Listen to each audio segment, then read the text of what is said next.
como é que o censo, no caso do censo demográfico, ele interfere na nossa vida? Para que serve aquele número? Para que serve aquela contagem? Vamos conversar um pouco sobre isso.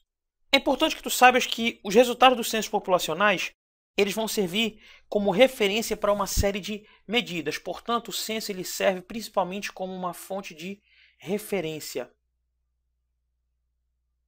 Estados e municípios brasileiros que eles não são custeados somente pelos recursos que eles arrecadam, isso é óbvio. Tanto é que se vê essa diferença gritante, por exemplo, em cidades do interior para cidades da capitais. Só lembrando, esses recursos que eu digo são os tributos e algumas taxas que eles mesmos cobram. A maior parte das receitas estadual e municipal, elas provêm de repasses do governo federal. O governo, ele repassa determinados valores para os municípios ou estados brasileiros. Aqui no nosso país, essa distribuição de verbas, ela se dá pelo Fundo de Participação dos Municípios e o Fundo de Participação dos Estados. Isso, para você ter uma ideia, a principal fonte de renda de uma infinidade de municípios pequenos aqui do Brasil. E esse repasse ele é feito proporcionalmente à população do município e à população do estado. E como é que funciona esse repasse proporcional? Quanto mais habitantes, mais verbas.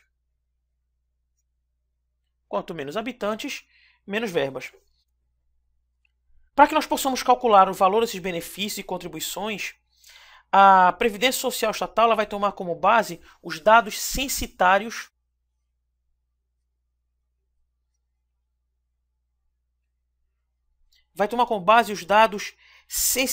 e principalmente a estimativa de crescimento da população. Obviamente, você sabe que não tem como nós contarmos exatamente a quantidade de pessoas que nós temos em um país. Não tem como você contar de casinha em casinha. Conta-se a maioria e faz-se uma estimativa para que nós tenhamos ideia da quantidade de pessoas. Bem, é feita essa estimativa do crescimento da população e também é levada em consideração a expectativa de vida. Até porque essa expectativa de vida ela pode variar e a população pode crescer ou decrescer neste meio tempo. Se as pessoas vivem mais, recebem aposentadorias por mais tempo. Pra você ter uma ideia, essa quantidade de pessoas recebendo aposentadoria, lá pelo fim dos anos de 1990, aqui no Brasil, levou o governo federal a criar um conceito chamado de fator previdenciário. Aí tu te perguntas, Carlos, para que serve isso? Esse fator previdenciário ele era um método que ele desestimulava a aposentadoria com idades abaixo do tempo mínimo, que é de 65 anos para os homens e 60 anos para as mulheres. Para forçar a população a gerar mais benefícios através dos impostos que são pagos com o seu trabalho, que é o famoso pagamento do INSS. Se tu geras esses benefícios por mais tempo, você vai conseguir usufruir deles posteriormente. Portanto, com esse cálculo, as pessoas que se aposentavam antes desse tempo tinham valores mais baixos da sua previdência, para forçar. É interessante que quando você vê em livros, ele fala para incentivar que o trabalhador trabalhasse mais. Não, meu amigo, o objetivo realmente era esse. Forçar que o trabalhador trabalhasse por mais tempo, para que assim ele pudesse gerar benefícios para o INSS e assim estar dentro do chamado fator previdenciário. A Previdência Social, o famoso INSS, que é um órgão subordinado ao Ministério da Previdência e Assistência Social, é ele que faz todos esses cálculos. Pra você ter uma ideia, a população de estados e municípios eles vão definir uma representação política. Trocando em miúdos, você vai votar, meu amigo, para escolher quem é que vai estar lá à frente do seu domicílio eleitoral. O número de vereadores, deputados estaduais e deputados federais, ele é calculado considerando-se a população de cada unidade. Portanto, essa representação política também está baseada no censo. Não são todos os estados brasileiros, municípios, que têm a mesma quantidade de representantes políticos. Tem estados que têm mais, tem estados que têm menos. E isso tudo é baseado no censo. Não só o cálculo da aposentadoria com o INSS. Esse censo também influencia diretamente a nossa representação política. Pra você ter uma ideia, com esse censo é possível você identificar os chamados bolsões de pobreza. Você consegue saber quais são aquelas regiões do teu país, do nosso país no caso, que tem índices maiores de pobreza, índices maiores de desenvolvimento. Eles podem fornecer informações sobre o perfil da mão de obra de cada estado. Você saber qual é o nível de qualificação de cada estado. Porque o censo ele não se baseia somente em contar. Ele vai também fazer pesquisas no que diz respeito à qualidade da população. É uma pesquisa qualitativa e uma pesquisa quantitativa. E além disso, ele também vai servir com parâmetros que permitem selecionar com mais acerto os locais para instalação de escolas, hospitais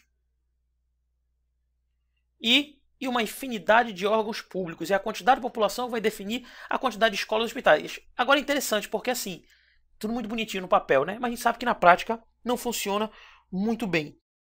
Uma infinidade de empresas também vão verificar para poder instalar seus shoppings, lojas, supermercados, tudo isso baseado nos conceitos de censo.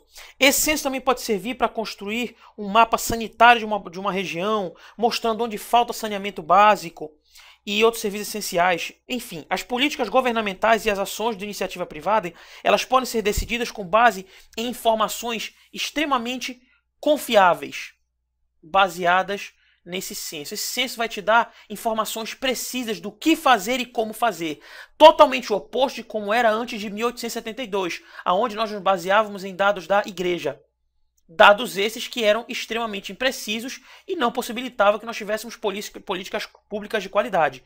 Não que nós hoje tenhamos políticas públicas de qualidade, mas naquela época o negócio era bem pior. Para você ter uma ideia, a ONU, que é a Organização das Nações Unidas, ela orienta todos os países a realizar recenseamentos a cada 10 anos.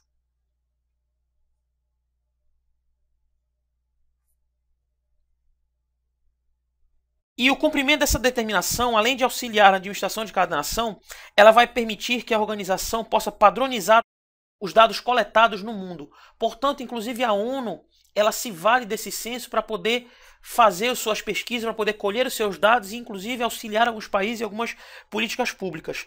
Atualmente, certas políticas sanitárias elas já são tomadas em escala global, devido ao quê? Esse cruzamento de dados dos censos dos países que fazem parte do nosso planeta, principalmente aqueles países que são os signatários da ONU.